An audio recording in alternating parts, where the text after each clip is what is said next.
विश्वं दर्पण दृश्यमान नगरी तुल्यं निजान्तर्गतं पश्यनात्मनि माया बहिर्बोधभूतं यथा निद्रया साक्षात् कुरुते प्रबोध समये स्वात्मानं मे वाद्वयं तस्मै श्री गुरुमूर्तये नमः। इदं श्री दक्षिणामूर्तये ओम। हम बता रहे थे ना कार्य कारण का तत्व। तो देखो, ऐसा कार्य कारण सत्ता की प्रधानता से होता है और दृष्टा दृश्य विवेक चित्त की प्रधानता से होता है ना। तो कारण विशिष्ट चेतन कर्ता होता है और वृत्ति विशिष्ट चेतन ज्ञाता होता है। वृत्ति सहित विषय विषयी का विवेक ज्ञाता ज्ञाता ज्ञेय विवेक है। वृत्ति रहित ज्ञाता ज्ञेय विवेक दृष्टा दृश्य विवेक हो जाता है। इसमें जागृत अवस्था का जो दृष्टा है वही स्वप्नावस्था का भी दृष्टा है और वही सुसुप्ति अवस्था का भी दृष्टा है।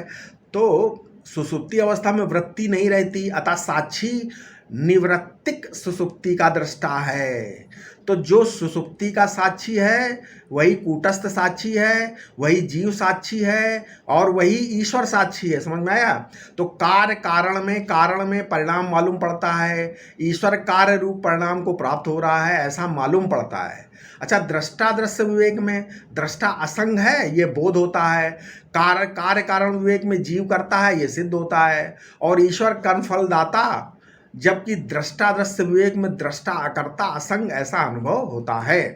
अब भोक्ता भोग के विवेक क्या है? तो ये प्रियता का विवेक है। वास्तव में तो प्रिय अपना आत्मा है नहीं, तो अपना आपा, परंतु अपनी प्रियत्व को दूसरे में रखना है ना, और फिर देखकर खुश होना, यही भोक्तापन है। इसमें विवेक क्या है कि कोई भी वस्तु स्वयं अपने लिए प्रिय नहीं होती, वो किसके लिए प्रिय होती? आत्मा के लिए। इसलिए कहा गया नावारे सर्वस्य कामाय सर्वम प्रियम भवति, आत्मानस्तु कामाय सर्वम प्रियम भवति, है ना। तो भोक्ता भोग का विवेक का फल क्या है? राग की शिथिलता और वैराग्य का जागरण।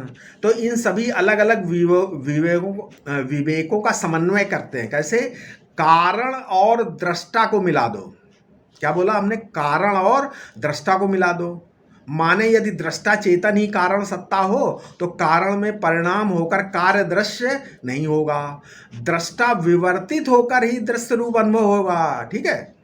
तथा दृष्टा की असंगता और कारण की अपरिच्छिन्नता बनी रहेगी, दृष्टा तत्व बना रहेगा और दृश्य की अतात्विक अन्यथा प्रतीति हो जाएगी, है ना। तो अतएव दृश्य में परिच्छिन्नता और विनाशिता बाधित यानी मिथ्या हो जाएगी। ये सत और चित्त की एकता के ज्ञान का फल है। समझ में आया? और भोक्ता और भोग का विवेक करने से क्या होगा?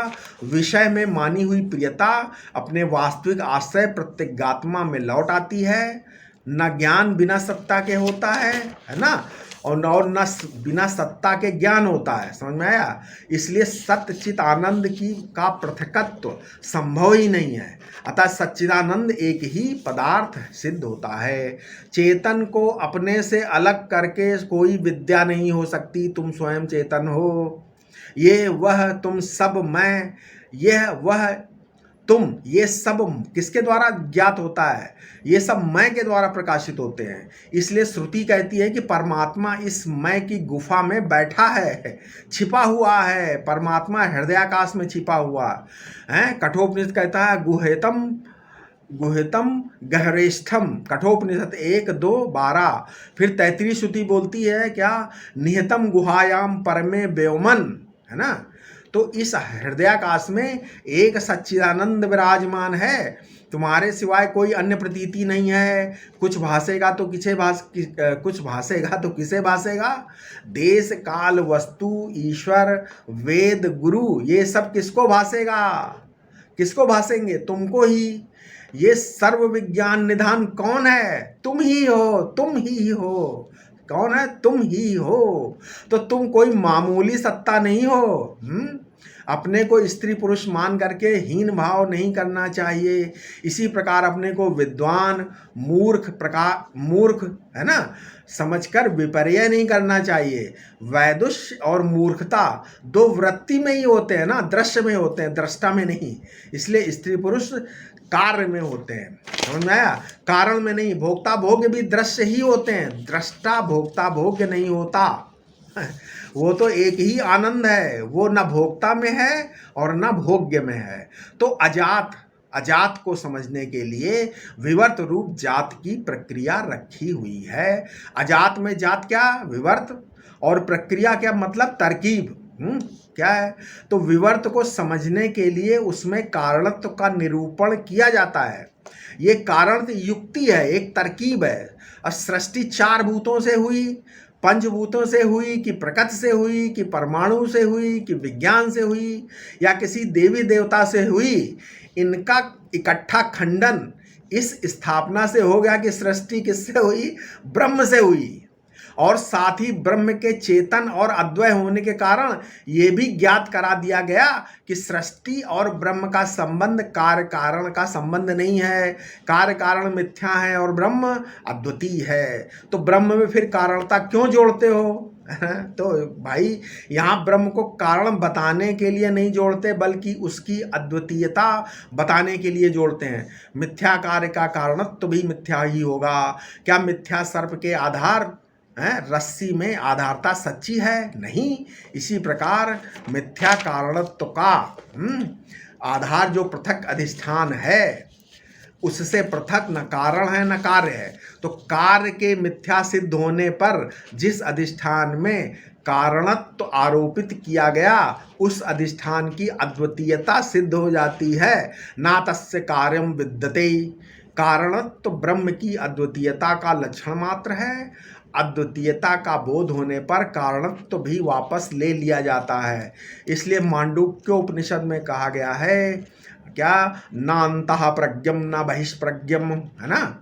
तो क्या हुआ? अथातो ब्रह्म जिज्ञासा सूत्र में जो जिज्ञास है, लक्ष्य है, उद्देश्य है, अर्थात ब्रह्म वही यत है, यत। तो ब्रह्म का जन्मादि का कारण बताया जाना, ब्रह्म का कौन सा लक्षण बताया था हमने? तटस्थ लक्षण है, क्योंकि जन्मादि ब्रह्म नहीं होते, जगत के होते हैं, है ना? तब फिर ब्रह्म का स्वरूप लक्षण क्या है? तो श्रुति ने बताया क्या? सत्यम ज्ञानम अनंतम ब्रह्म, है ना? ये ब्रह्म का स्वरूप लक्षण है, ठीक है? तो फिर इस अनंत ब्रह्म का साक्षात्कार कैसे होगा? तो कहा कि भाई मिथ्या लक्षण से भी सत्य का साक्षात्कार हो सकता है, क्योंकि अगर लक्षण मिथ्या नहीं होगा तो फिर तो ब्रह्म भी सत्य और लक्षण भी सत्य।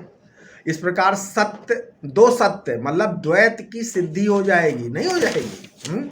जैसे सर्पवत प्रतीयमान रस्सी का लक्षण बनता है, यानी मिथ्या सर्प ही लक्षण है जिसका वो रज्जु है। मतलब अयम दृश्यमानः सर्प एव रज्जु। सत्य का लक्षण सत्य नहीं हो सकता, अन्यथा सत्य की अद्वितीयता ही चली जाएगी। इसलिए सर्पोपलक्षिता रज्जु, ऐसा भी कहा गया है। तो देखो, स्वर्ण में आकृति खिंची, सोने में आकृति खिंची और मिट गई, तो अधिष्ठान रूप स्वर्ण सच्चा है, और अध्यारोपित जो आकृतियां हैं, कंगन आदि, हार आदि, वो झूठी हैं। इसलिए कहा गया स्वर्ण में एवं सत्यम। तथापि आभूषण स्वर्ण की पहचान का साधन हो सकता है ना। इसी प्रकार परछाई में भी जागृत स्वप्न सुषुप्ति, इसी प्रकार परमार्थ में भी जागृत स्वप्न सुषुप्ति, जन्म स्थिति लय, ये सब आते जाते रहते हैं। किसमें? परमार्थ में। परंतु इनका जो प्रकाशक अधिष्ठान है वो तो एक रस बना रहता है ना। अतः एक रस ज्ञान सत्य है और जागृत आदि सब मिथ्या है। बदलता हुआ ज्ञान भी मिथ्या है। तो जो इस बदलने वाले का साक्षी है वो सच्चा है ना। यदि आप दूसरों से आनंद लोगे तो आनंद बदलता रहेगा आपका, है ना। अन्यनिष्ठ आनंद यदि बदलेगा नहीं तो आनंद ही नहीं रहेगा। परंतु यदि आपका आत्मा ही आनंद है, ये बोध आपको यदि हो जाए तो फिर आनंद को बदलने की कभी जरूरत नहीं पड़ेगी, है ना। तो इससे फिर दूसरी जगह राग नहीं होगा तो द्वेष भी नहीं होगा, क्योंकि आनंद का कोई बाधक नहीं रहा। तो उस आनंद का अभिमान भी नहीं होगा, क्योंकि वो तो अपना सहज स्वभाव ही है। मूवी में या सिनेमा में जो आकृति पर्दे पर बनती है वो तो प्रकाश की किरणें ही है ना। तो प्रकाश में ये आकृति आगंतुक है ना। पर्दा और प्रकाश दोनों एक हैं, तो वो है सर्वाधिष्ठान सर्वज्ञ ईश्वर।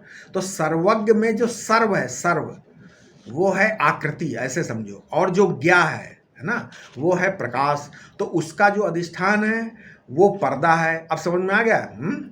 अब ये समझो चिदाकाश ब्रह्म है, उसमें बुद्धि प्रकाश है, आकृति का संस्कार दृश्य है, और आधारत तो पर्दा है। अस्तु, आशा है आपको जरूर समझ में आ रहा होगा। अब इसके आगे हम अपने अगले वीडियो में बताएंगे जगत का स्वरूप क्या है। ठीक है। ओम शांति शांति शांति।